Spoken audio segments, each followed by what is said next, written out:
Hi everybody, welcome to another episode of Crypto Grinders. Today we're going to talk about the millionaire mindset and how you can become a millionaire. So in this world, right, there are three types of millionaires. So 80% of them are the aspiring millionaires, which is me. So you're not even close to your goal yet. Okay, 15% are almost millionaires, which is Andy. So it means that he's kind of touching that line but not really there yet. It's a resistance level. A very strong one. And then the last one, right, we have accomplished millionaires. Right, look at that smug face. Not really true. But I think the most important thing is that every millionaire, before you reach the millionaire mark, right, there are always steps and stages that we all have to take. So today's millionaire mindset is about having the 80-20 rule and how you can fully utilize it to your advantage to reach the various stages. So I guess I started out especially as an aspiring millionaire, right? I've always wanted to know what it was like to have a 6-7 figure salary or income, and from there, what do we do with it? That is very, very important. So personally, I think in terms of the average income, just so you know, in Singapore, apparently, right, it's $5,500 in terms of Sing dollars. That works out to about 4.4K USD. Now, after tax, you know, and so on and so forth, there's really not much left. Okay, and I was a parent at that time. I think it was really very challenging. But what I did was, I spent 80% of whatever that I have, right? Because on education, right? In terms of that 80%, 10% would be for education, right? Where it will be books, audiobooks, attending some sort of seminar, either for self-improvement, business strategies, investing or trading, something like that. It was always that. There will always be that 10%. Now that 10% does fluctuate as your salary increases or as your income increases. The next 20 to 30% would be dedicated to investing. Even though you are making a median or average salary, it does not give you an excuse to kind of skip that investment part. You still can achieve it. It's just that you have to think of various assets that can allow you to do that. So 20 to 30%. Then the last remaining 40 to 50%, right, would be for liabilities, of course, right? Being a parent at that time, I had to pay for mortgage, I had to pay for baby, all the milk powder, all the necessities, bills, and so on and so forth, right? And I could not afford a car. Okay, I could not afford a car. So these were the things that you have to cut down. Now, what happens to the balance of so that was 80%, what happens to the 20%? The 20% was to allow myself and my wife and my family to at least have some sort a lifestyle. That means over the weekends, we can go out for a very simple family dinner, right, where our bills are no more than $150 or so. Each or what? Not each lah. I wish each, right? No, no more than $150. Giving ourselves a chance to travel once or twice a year, that kind of thing. So that is like how I budgeted myself, okay?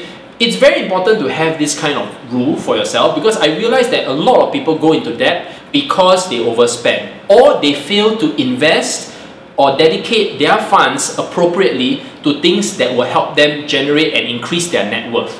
Okay, that's how I did it. Right? So maybe right now, are you having a plan of your own? Well, as an aspiring millionaire, I mean, yeah, as an aspiring millionaire. Okay, so I don't have kids. That's right. I don't have a wife. So I think you're getting married. But you are getting married, right? Yeah, fair enough. But before that, before this short period of time, most of the money goes to savings.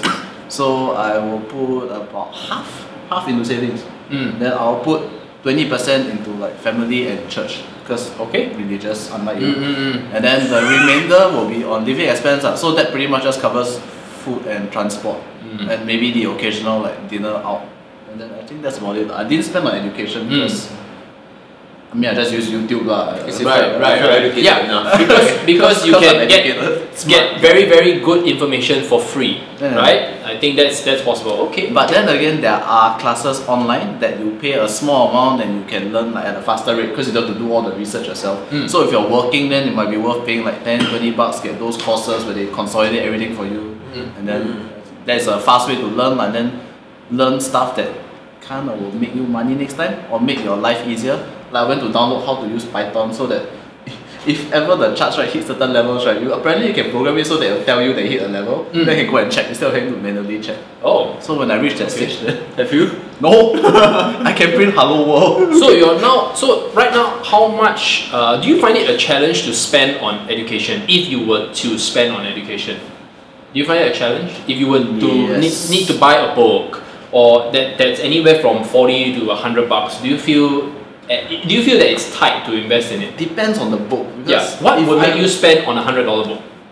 Getting at least $100 back. Okay. Probably more. I need at least 10% return. So that's a very good thing, right? Like you know that if you were to spend $100, $50 or $100, if you have you sometimes you don't have to have a return that will be immediate. Sometimes it's more about what that book can give you now, so that eventually can you actually turn that book into multiples or at least an ROI because of the knowledge that this book has. It's right? sometimes better to buy the book because after you paid for it, right, there's the heart pain. You'll try and make sure it's you're vested. Basically, you have skin in the game in that sense, right? I'm not gonna lend you any books. When have I ever read your books? So, what about yourself, Andy? Yeah, what's your rule? Now, amongst the three of us, I think Andy is the one that's more structured. He follows his rule very well, but maybe he has a different rule. So what's the structure like, man, Andy? It's gonna be a lot of structure. It will take me very long to just explain. Probably 2 hours. So you want to have a tea or a cup of coffee or something. Okay, so there are 3 main things I do. Okay, so I'm just gonna give you a quick run through. Number 1, I have an Excel sheet that tracks everything. It tracks my crypto. It tracks every month. I need to do it twice. Okay, by fortnightly I'll do it. I'll update all my bank accounts. I have 4 bank accounts. I'll update the amount I have in. Update everything basically. So it's a full Excel sheet. Okay, including how much debt I have, how much fixed expenses I have, how much variable expenses I spend on. And I track my expenses daily as well on an app, on the phone. Okay, so I do know how much I spend on a daily basis, and after the whole month or fortnightly when I update my Excel sheet, I could see how much I spend. So you're trying to show us up, basically. No, wait. But why are you so structured? Okay, like, so why are you so structured? So I have a mentor in life. One of my mentors, he said, you cannot increase your account if you don't track. Okay, same logic as you want your crypto accounts won't increase unless you track it. There needs to be a benchmark. There needs to be something, a baseline for you to work from, right? Like, how do I know this trade make 20%? Because I know where was the baseline. How much was my savings? I made I saved $400. How much do I know? What was your previous balance, right? The moment you don't track, you lost track, right? You don't know how much you actually saved, right? And therefore you have no benchmark. You don't know how much you have saved. So therefore my mentor always taught me, always said that you need to track whatever you do. It's structured, it's boring, it's so tiring. But making money is boring. Yeah. Making money is boring. Correct. Being structured is boring. But if it helps you to increase your net worth, why not? Yeah. Right? So I mean, there's also another system which is the TF Ecker 5-jar saving system. So I'm just going to do a quick sharing before I bore the 2 of them. Okay? So hey, if it makes you money, it's not boring. Come on. So TF Ecker said 55% should be spent on necessities, right? Your bills, your rental, your food, things like that. Okay. The next 10% should be on long-term savings. Like if you want to save towards buying something, alright, buying a Rolex, buying an Apple Watch, buying a Hogwarts T-shirt, that should be in the long-term savings that you want to spend on something at the end of the day or at the end of the month, right? It's kind of like a delayed gratification kind of thing. You don't want to spend immediately. Yes. Okay. So which is good. The next 10% should be spent on education, which is what I already mentioned, right? Your net worth will only increase with what you know, right? The more you know, the more knowledge you have that helps you to get to where you need to go, the better it will be for you. Okay. The next 10% will then have to be spent on fun, right? You need to have some fun. You know, sometimes movie nights are great, entertainment nights are good, right? Yes. Some special meals are good to encourage yourself to do better next, right? So it's like a trader kind of mindset.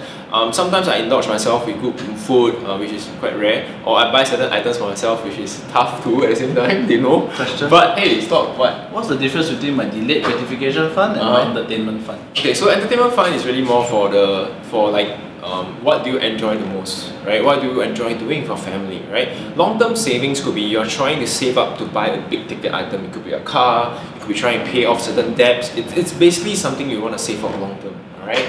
The next 10%, let me try and go. Okay, the next 10% is a financial freedom account. This 10% is essential because it's the one that gets you to the passive income, right? You want to invest in crypto, you want to invest in bonds, stocks, whatever. It's the fund that you take a higher risk on it, alright? And the last 5%, 5 to 10% is more for charity. You give back. right? Ethically, spiritually, mentally, you feel better after you start giving, because you realize that you have the power to change people's lives, and that kind of empowers you. So this is kind of like a model that helps you to become more mentally, emotionally sound in that sense. So then your decision making is easier. You get more motivated to actually make that extra income in the future. Yeah, so this is just another system, Millionaire Mindset book. So I think the most important thing is that from the key sharings and takeaways, I think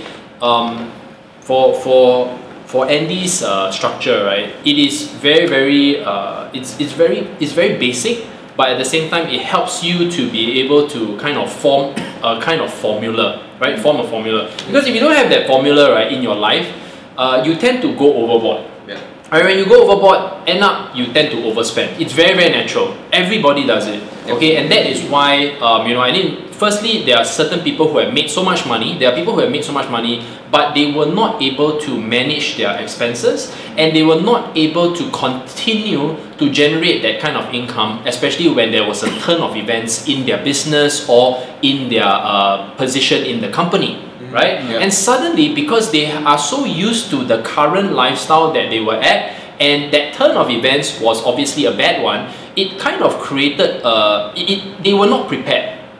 They were not prepared, and end up they are actually in debt. At the same time also, they no longer have that kind of lifestyle, and to kind of have it taken away suddenly, right? It's a very painful thing. So I think it's always good to kind of prepare. Yeah, to prepare for it, because you see, if you didn't experience it, right, you will not think about all these kind of things. Yep. You see, the reason why we want to share all these kind of things with you is to prepare you, right? And at the same time, don't think that just because you're going to make a lot of money in crypto, right, that means you can spend it easily, and you think that the market is always going to have the same rosiness or bullishness. That's entirely not true, right? And so during this period of time, especially, invest in yourself. Invest in a structure, right? Just like what Andy has shared, okay? And if you have to go and clear your debts, make that a priority. And at the same time, if you need to manage your spending, please do so by having an Excel spreadsheet, or if you need to chart it down in some kind of notebook or whatever. I think it's a very good thing. And of course, last but not least, always remember that in life you have to have balance, right? And that is why you have that either a delayed gratification fund or a fun account, right? Yeah. So that way you can continue, because it's going to be a journey, guys. Yeah. To reach the millionaire status, it's a journey, right? If I didn't have my 10 years of suffering and educating myself, I would not have the success I have today. It's the same thing, and from that I want to transfer that success to my team and to you guys, and that's how it works, right? So thank you so much for watching today's episode. The next episode will be definitely about the Millionaire Mindset. And if you have ideas or any kind of information that you would like to know about, feel free to comment below, and we'll see you in the next episode. See you guys! See you guys!